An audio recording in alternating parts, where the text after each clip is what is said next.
Happy New Year, everyone! In this video, I'm going to review 2025 in words and pictures and examine the idea of motivation, goal setting, and achievement. This is, after all, the season of resolutions.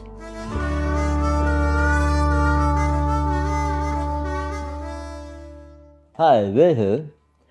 Speaking of motivation and inspiration, first, I want to thank all of the people who have hung in with me the past year or so, particularly the last, 14 months. Your support and the sense of community has really been important to me. Yeah, it's 15 months, I think, since the major surgery that resulted in, for those who perhaps are coming from older videos on this channel, the significant and permanent change in my speech. I think there's been some improvement over the last year. Please tell me if you've been around to see and hear, and I have been working on it. Still, hard G's and especially T are difficult. So, for instance, words like Zulu and camera are really a challenge. But I can tell you this, AI-generated captions can better understand what I'm saying today than this time last year. So that indicates, I think, some improvement. Now, let's dive into the main topic that I have for this video, goal setting and motivation. Now, if this doesn't interest you and you'd rather look at pictures, I'll add chapters so you can skip forward. Let's see if I can get it right in this video as far as direction to some of what I think are the best pictures I made in 2024, often with lenses that I've reviewed here. As I said, New Year's is the time a lot of people traditionally resolve to make some change, improvement in their lives. And a lot of people fail in short order. The new year is a boom for gym memberships. And how long do fitness resolutions usually last? I've seen a lot of YouTubers, myself included, make public promises that never materialize. And, truth be told, I'm the world's best procrastinator. Believe me, some days I'll find every excuse to avoid getting out of this chair, pick up a camera and do what I know makes my day worthwhile. There's no one else telling me I have to produce anything. I don't have a boss, my wife excluded, and that's been the way it's been for decades, since I fled the commercial, advertising, photo factories I worked at in the 1980s. Of course, that didn't free me from the demands of science. It goes without saying that if you're a photographer for hire, you have to please the people who hire you and pay for your services. But these days, I'm back where I started, in the sense that I have my hobby back. Now, YouTube is part of that hobby, and now I have to please you. That's very important to me. Not just to see my channel grow, that's a concern, but not my prime motivation. Because, as seductive as those kinds of results might be, ultimately, I don't think they can sustain motivation. I hope I can explain what I mean by that. So, I recently ran into a field of research called self-determination theory, SDT. I've read some very long studies, and I recommend looking into SDT, the what and why of goal pursuits, Desi and Ryan 2000. That's a good start. But if I can distill some of the key findings, the basic notion says that people thrive when their goals align with intrinsic motivations. Our well-being depends on the quality, the why, and content, the what, of goals. It doesn't depend on the amount of motivation, how hard you try. We might say, stop trying so hard and pay attention to our natural-born inspiration, the thing that really gets us out of the chair. Not because it'll bring us approval or likes or recognition, but because it aligns with what our hearts desire. I mean, this has been said 1,000 different ways, hasn't it?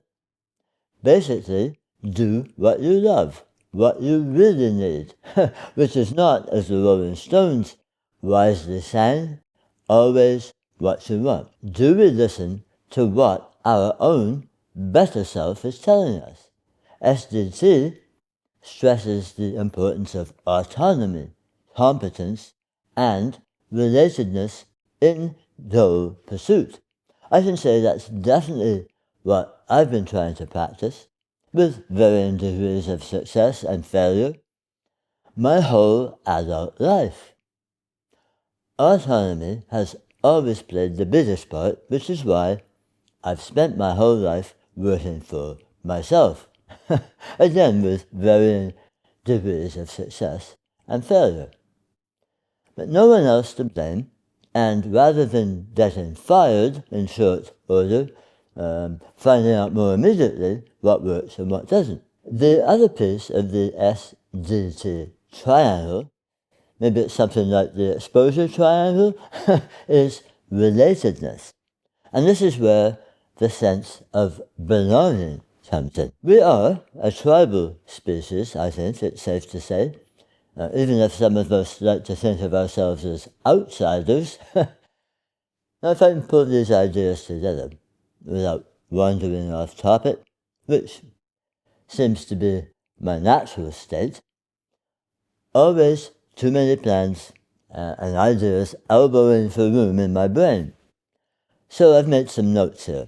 The what, that's goal content, intrinsic goals, focus on personal growth, community, and relationships, for example, self-acceptance, helping others, and strongly support basic needs, boosting well-being. Extrinsic goals focus on external rewards like fame, wealth, or image. While manageable, they often undermine needs and they are linked to poorer mental health and less internalized. For example, value wealth for personal security. The why, regulatory process, autonomous motivation, internalized, pursuing goals because you value them or find them inherently interesting. For example, exercising for health leads to greater satisfaction and persistence. Controlled motivation, external, introjected, pursuing goals due to pressure, guilt, or gain rewards, for example, working just for the paycheck, exercising to avoid shame, which is less fulfilling and linked to poorer outcomes. The key takeaway, it's not just achieving goals, but why you pursue them and how, autonomously or controlled, that determines whether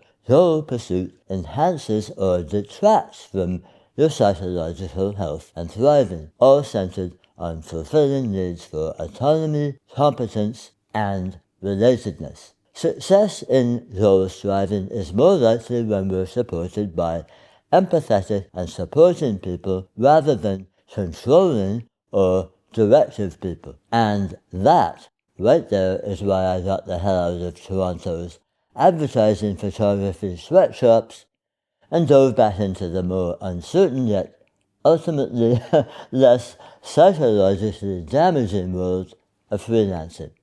Yeah, how I see this relating to photography and a lot of what we see in the misnamed social media, including YouTube, is the common preoccupation with posting one's work and then drawing satisfaction, or more often a depressing sense of failure, based on the number of likes and approving comments. Please do like this video, by the way. Again, SDT research has shown that controlled pursuits, external rewards, guilt, causes harm. How we pursue those, self-determined versus controlled, strongly affects outcomes, not just if we achieve them. So even if my actions in 2024 weren't guided by SGT research papers, I think it's more likely that the pain in my head has finally driven home the idea that going through an open door is a better way to get somewhere than banging my head against the wall. As a result, last year, I put more time into projects that don't necessarily, at least not immediately, result in instant gratification. They aren't driven by external pressures or financial rewards. They're just things that I love in the moment, and the realization in some cases of resolutions that weren't realized, because I abandoned them in favor of other distractions. So I'm happy with what I achieved in 2025, considering my work was disrupted by 2 more major surgeries, and I managed to make what I think were a few decent photos along the way. I'll leave you with those as we embark on a new year, a new adventure. Drop a comment if you like. Did you achieve some important goals in 2025? Let us know your plans and resolutions for 2026. In the meantime, take care, cheers, we'll see you later.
Capture the composition